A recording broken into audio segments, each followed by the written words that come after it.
penaltı golüyle Galatasaray Şükrü Saracoğlu'nda 1-0 öne geçiyor.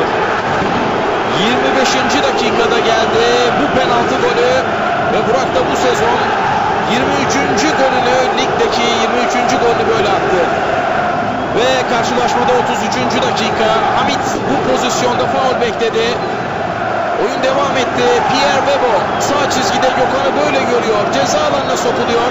Son alan boşaltıyor. Onun boşalttığı alanda Pierre Webo kafayla topu alana böyle gönderiyor. Bu gol skora dengeyi getiriyor derbide ve skor 1-1 oluyor.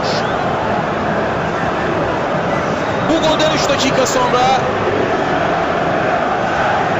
Hasan Ali orada yerdeydi.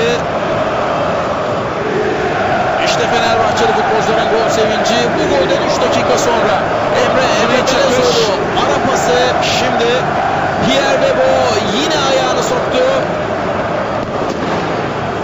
Sarı kırmızılı futbolcular bu golde evet, iki kırmızı kart. Sabri de Volkan da kırmızı kartla oynamanın dışında kalıyorlar sevgili izleyiciler. İki takım da 10 kişi. Takım 1-0 geriye düştüğü derbide ilk 45 dakikayı 2-1 önde tamamlıyor. Geride kalan dakikalar Fenerbahçe bir oyuncunun kaleye geçmesiyle.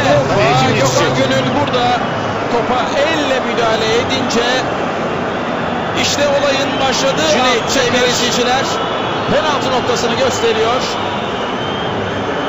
Gökhan hem bir sarı kart görüyor hem de bu penaltı golüyle Galatasaray Şükrü Saracoğlu'nda 1-0 öne geçiyor. 25. dakikada geldi bu penaltı golü ve Burak da bu sezon 23. golünü, ligdeki 23. golünü böyle attı. Ve karşılaşmada 33. dakika Hamit bu pozisyonda